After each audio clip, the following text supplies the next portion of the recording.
নামাজ না পড়ায় সবচেয়ে বেশি জাহান্নামে নেয় না, রোজা না রাখায় সবচেয়ে বেশি জাহান্নামে নেয় না, ওয়াজ মাহফিলে না আসায় সবচেয়ে বেশি জাহান্নামে নেয় না, দান সাদেকা না করায় সবচেয়ে বেশি জাহান্নামে নেয় না, কোরআন তেলাওয়াত না করায় সবচেয়ে বেশি জাহান্নামে নেয় না।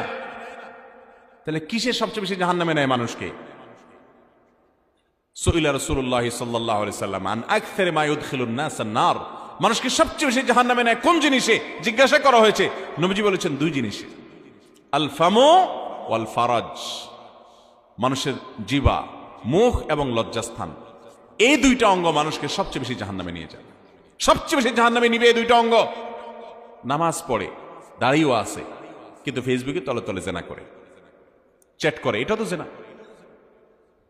মানে সে কারোর প্রতি আসক্ত, হারাম রিলেশন হয়ে গেছে, এটা মহামারীর আকার ধারণ করে। সবচেয়ে বেশি মানুষ জাহান্নামে যাবে এই পাপের কারণে, অপরাধের কারণে।